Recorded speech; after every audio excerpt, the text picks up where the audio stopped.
Hello guys at good morning. So pag-usapan natin ang PBA Philippine Cup kung saan kagabi ay natapos na yung eliminations. At sino-sino bang mga maglalaban sa playoffs at apat na teams ay merong twice to beat advantage. So tignan natin yung final standings ng mga koponan. So apat na teams ang nagtapos sa 8-3 dahil sa quotient. So quotient pala yung ginagamit, no? Base sa quotient ay number 1 itong San Miguel Beermen. Tapos number 2 ang NLEX. Number 3 Magnolia.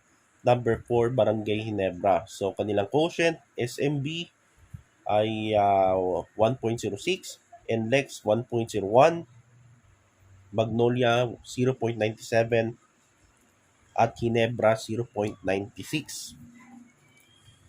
So yan yung kanilang head-to-head quotient. At apat sila nagtapos sa 8-3 win-loss record. Tapos number 5 Converge. So sorry. 7-4 TNT, TNT Rain or Shine at Meralco tied with 6-5 win-loss record. So dahil sa quotient, head-to-head quotient, TNT 1.13, 1.13, Rain or Shine 1.02 at Meralco 0.87. Tapos eliminate na ang Phoenix, Blackwater, Northport at Terra Firma. So ang Terra Firma ay mukhang bibilhin na ng itong Terra Firma ay parang huling conference na nila, no? Sa PBA. So huli na natin makikita itong Terra Firma at papalitan sila ng Zamboanga Valientes kasi nasa balita na, no?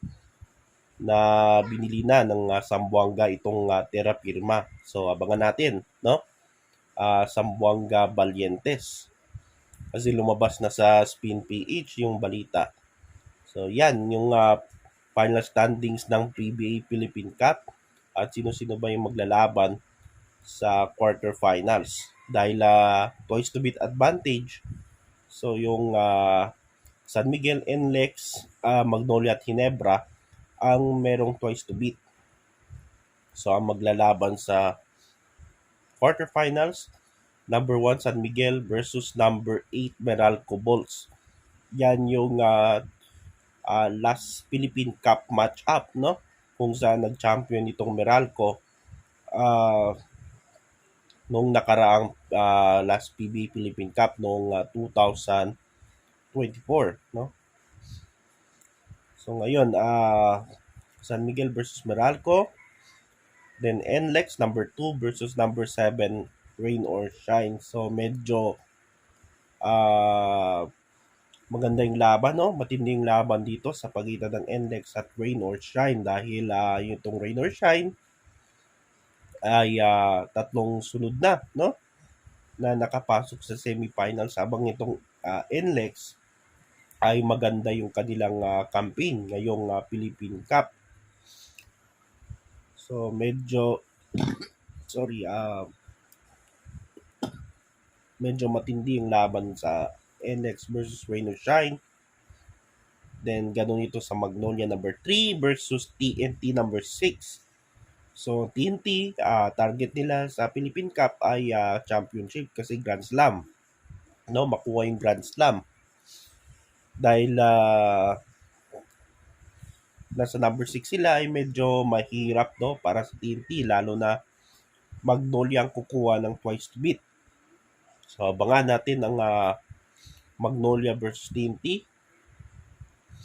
At number 4, Ginebra versus number 5, Converge. So yan yung maglalaban. Maglalaban sa playoffs, no? San Miguel number 1 versus number 8 Meralco Bolts. Number 2 NLEX versus number 7 Marino Shine.